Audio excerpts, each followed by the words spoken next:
ಒಂದು ಇಂಡಸ್ಟ್ರಿ ಏನೋ ತಂದಿದ್ದಾರೆ ಅಂತ ಕೋಬಾ ಅವರು ಬೀದರ್ನಲ್ಲಿ 10 ವರ್ಷದಿಂದ ಡಬಲ್ ಇಂಜಿನ್ ಸರ್ಕಾರ ಇತ್ತು. ಏನೋ ಒಂದು ಇಂಡಸ್ಟ್ರಿ ತಂದಿದ್ದಾರೆ, ಆ ಥರ ಏನೋ ಸ್ಟ್ರೈಕ್ ಮಾಡಿದ್ರು ಅವರಿಗೆ ಶೋಭಾ ಕೊಡ್ತದೆ.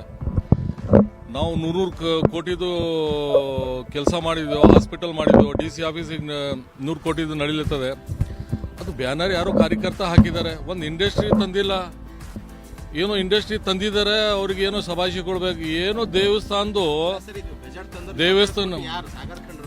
ಸಾಗರ್ ಅವ್ರು ತಂದಿದ್ದಾರೆ 3 ಸಲ.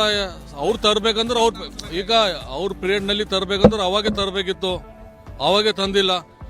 ಈಗ ಬೀದರ್ನಲ್ಲಿ ಓಲ್ಡ್ ಸಿಟಿನಲ್ಲಿ ಹಾಸ್ಪಿಟಲ್ ಸಿದ್ದರಾಮಯ್ಯ ಸಾಹೇಬರು ಉದ್ಘಾಟನೆ ಫೌಂಡೇಶನ್ ಹಾಕಿದ್ರು.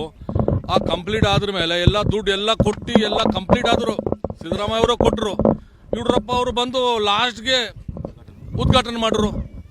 ದುಡ್ಡು ಕೊಟ್ಟರು ಸಿದ್ದರಾಮಯ್ಯ ಸಾಹೇಬರು, ಫೌಂಡೇಶನ್ ಇಷ್ಟೊಂದು ಹಾಕಿದ್ರು ಸಿದ್ದರಾಮಯ್ಯ ಸಾಹೇಬರು.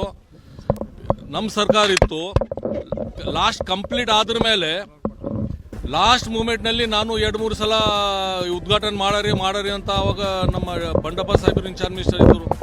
ಅದು ಲೇಟ್ ಆಯ್ತು 6 ಮಂತ್. ಆವಾಗ BJP ಗೌರ್ಮೆಂಟ್ ಬಂದರು, ಬರೀ ಚುನಾ ಹೊಡೆದು ಯಡಿಯೂರಪ್ಪ ಅವರು ಉದ್ಘಾಟನೆ ಮಾಡಿದ್ರು. ಏನು ಬೀದರ್ನಲ್ಲಿ 2-3 ಇಂಡಸ್ಟ್ರಿ ಬರಬೇಕಿತ್ತು, ಡಬಲ್ ಇಂಜಿನ್ ಸರ್ಕಾರ ಇತ್ತು. ಸುಮ್ಮನೆ सज्ञा hospital, veterinary and mother care, general hospital और scanning centre, bus stand road, Kamala restaurant के बाजू में, बसव कल्याण।